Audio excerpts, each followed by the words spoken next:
और एक तरफ जहां केंद्र सरकार और एनजीटी के 1 जुलाई से प्लास्टिक पर पाबंदी के आदेश के बाद दुकानदारों में हड़कंप मचा हुआ है, वहीं हरियाणा पॉल्यूशन कंट्रोल बोर्ड और दिल्ली पॉल्यूशन कंट्रोल बोर्ड ने अपने आदेशों में साफ कर दिया है कि केंद्र सरकार और एनजीटी के आदेशों की अवमानना बर्दाश्त नहीं की जाएगी, जिसे लेकर दुकानदारों में परेशानी दिखाई दे रही है।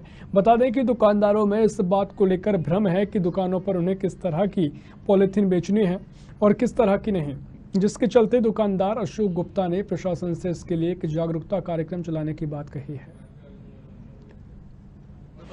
वैसे तो प्लास्टिक बैन होनी चाहिए और चारों ओर बिखेर देते हैं लोग, बात फेंक देते हैं, ये बहुत गलत तरीका है। हम प्रशासन के साथ हैं, लेकिन सिंगल यूज प्लास्टिक में सबसे पहले तो गुटखा से छोटी छोटी आप कहीं भी देखो दुनिया भर की वो पड़ी हैं, शैम्पूज हैं और कुरकुरे वगैरह हैं। ये जो कैरी बैग वगैरह है या जो भी और पॉलीथिन है, वो तो फिर भी कबाड़ी बहुत छोटे छोटे बेचारे गरीब बीन कर ले जाते हैं और दोबारा दाना बन जाता है। अभी तक डीसी साहब ने हमने उनका व्यक्तित्व जो उन्होंने हमारे को दिया है, जो भी उद्बोधन दिया है, उसमें ये बताया गया है कि सिंगल यूज प्लास्टिक जो कि 1 जुलाई 2022 से पूर्ण रूप से बैन कर दिया जाएगा।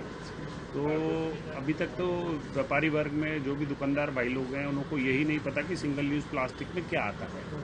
जैसे कि दिल्ली प्रशासन है, दिल्ली पॉल्यूशन कंट्रोल बोर्ड में 19 आइटमों की जो लिस्ट है, उसमें ईयरबड है, प्लास्टिक स्टिक है, प्लास्टिक फ्लैग है, इस तरीके की डिस्पोजल आइटम्स को ही कंसिडर किया गया है। सरकार ने सफिशिएंट टाइम दिया है सभी हमारे जो बिजनेसमैन को, ताकि हम अपग्रेड करें।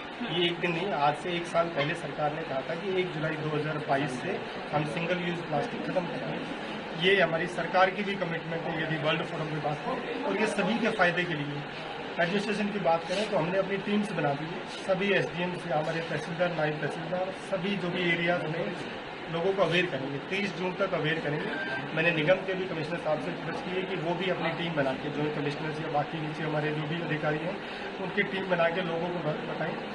एनजीटी द्वारा बढ़ते प्रदूषण पर नियंत्रण लगने और वातावरण को स्वच्छ रखने के उद्देश्य से सरकार और एनजीटी द्वारा सिंगल यूज प्लास्टिक पर प्रतिबंध लगाने का निर्णय लिया गया है, जिससे फरीदाबाद जो जिले उपायुक्त जितेंद्र यादव ने साफ तौर पर कहा है कि बढ़ते प्रदूषण का सबसे बड़ा कारण प्लास्टिक है और प्लास्टिक हमारे वातावरण को कई तरह से नुकसान पहुँचा रहा है। और वायु प्रदूषण के साथ साथ प्लास्टिक में जल में भूमि प्रदूषण में बड़े पैमाने पर होता है। प्लास्टिक के कारण भूजल रिसर्च भी नहीं हो पाता, जिसके कारण सालों से तक वातावरण को नुकसान झेलना पड़ रहा है। तो कहा कि 1 जुलाई से प्लास्टिक के प्रयोग पर प्रतिबंध लगाया जाएगा। जब हमने इसके बारे में दुकानदारों से बातचीत की तो उन्होंने साफ तौर पर कहा कि पहले तो हम यह बताना चाहते हैं कि सिंगल यूज प्लास्टिक के बारे में जानकारी देनी हमें चाहिए और सभी व्यापारियों को बुलाकर डीसी साहब को एक मीटिंग करनी चाहिए और हमें जागरूक करनी चाहिए। साफ तौर पर सब तरह से बताना चाहिए कि सिंगल यूज जो प्लास्टिक है वो किस यूज में आते हैं और कौन से ये चीज़ बंद होनी चाहिए।